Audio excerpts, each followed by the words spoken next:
दोस्तों, मुकेश यादव।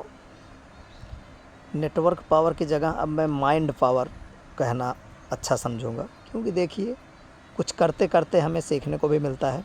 जैसा कि 3 मिनट से कम में ही मैं अपनी जर्नी थोड़ा शेयर करना चाहूँगा। मैं एक गरीब परिवार से था, आज मिडिल क्लास में पहुँच चुका हूँ और 13 साल की उम्र से मैंने कमाना चालू किया। पढ़ाई मेरी बहुत ज़्यादा नहीं है। अब आप समझ सकते हैं कि अगर 13 साल में कमाने का लालच, पैसे पकड़ने की लालच मेरे अंदर आ गई तो मैं कितना पढ़ा होऊंगा। हाँ, लेकिन आप लोगों की दया, आप लोगों की कृपा, आप लोगों के सहयोग की वजह से आज इस मुकाम पर पहुंचा हूं कि मैं अपनी लाइफ में 2 बड़ी सिस्टरों की शादी पिताजी ने की है, बाकी की 2 सिस्टर की शादी, 2 अपनी शादी और मकान भी बना लिया हूँ जो भी है।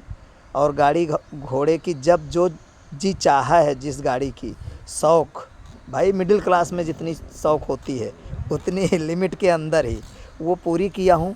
और नेटवर्क का भूत ऐसा लगा कि मिडिल क्लास से निकलकर अपर में पहुंचा जाए, वीआईपी में पहुंचा जाए, इसलिए वर्क करना चालू कर दिया हूं और काम भी हो रहा है। भगवान ने ऐसा माहौल भी बना दिया कि मैं नेटवर्क के अलावा कोई काम नहीं कर सकता हूं, क्योंकि एक्सीडेंट करवा दिया गया था दुनिया से उठाने के लिए, लेकिन जाके राखे साइयाँ तो मार सके ना कोई, बस यही समझ लीजिए।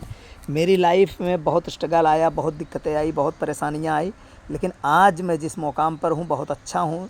जो लोग मुझे देखना पसंद नहीं करते थे वो लोग जय राम जी, राम जोहारी भी करना पसंद करने लगे थे, देने लगे थे, सम्मान मिलने लगा था।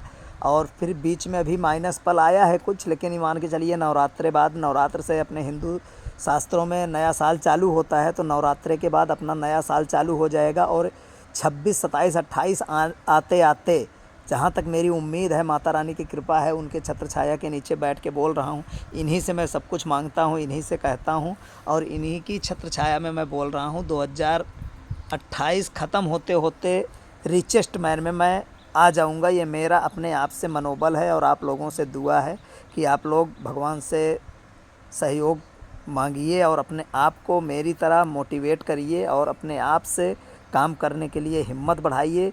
किसी की कही हुई बातों में मत आइए। आज का सबसे बड़ा रोग है क्या कहेंगे लोग, ठीक है, सबसे बुरा रोग। और 2-3 चीज़ें हमें आपको सबसे बड़ी है हिंदुस्तान की, वो हटाने की ज़रूरत है। एक बीमारी कभी नहीं हटेगी और एक महामारी कभी नहीं हटेगी। और ये मान के चलिए कि बीमारी और महामारी दोनों तभी हटेगी जब हमारे पास इनकम होगी। तो इनकम आज के डेट में, पैसा भगवान से कम भी नहीं है लेकिन भगवान से कम भी नहीं है, बस ये समझ लीजिए। जय हिंद, जय भारत।